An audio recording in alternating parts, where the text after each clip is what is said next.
Cette semaine, notre série s'intéresse à des métiers insolites. Elisabeth Jude est chapelière à Épinal. C'est une reconversion pour cette assistante sociale qui avait toujours été passionnée par les couvre-chefs. Grégory Boileau et Styliana Pève.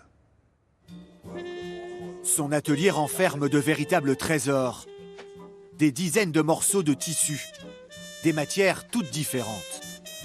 Le petit plaisir d'Elisabeth, c'est d'abord de trouver l'étoffe idéale, celle qui va tout déclencher. Là, on est dans les choses brillantes, mais c'est des tissages complexes, c'est des couleurs, c'est de la matière, c'est du volume. Je biche. Elisabeth Jude est chapelière. Dans son atelier à Épinal, elle aime jouer avec la matière et les formes. Casquette, béret ou toque, son imagination est sans limite.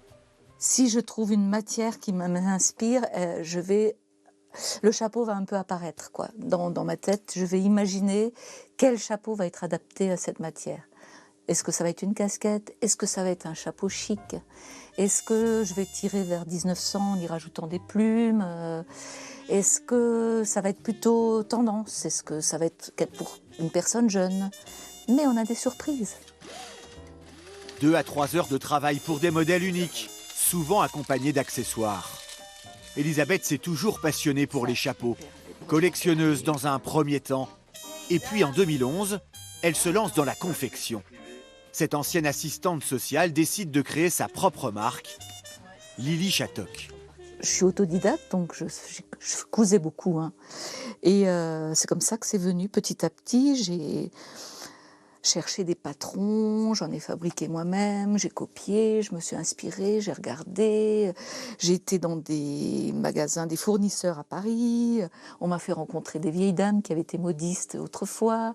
Ça a été vraiment des petites rencontres comme ça, de fil en aiguille, parce que ça amusait aussi les gens de me voir développer ce truc qui sortait de nulle part.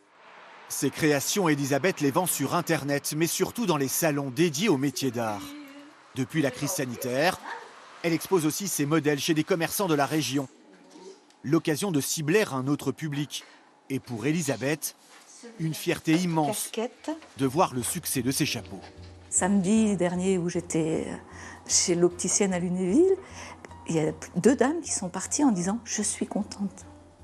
Et ça, pour un ancien travailleur social, c'est génial. C'est de la relation humaine, en fait, à travers mes créations. Et c'est aussi ce que j'aime dans ce métier.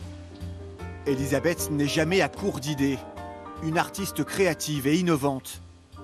En moyenne, ses chapeaux sont vendus 70 €.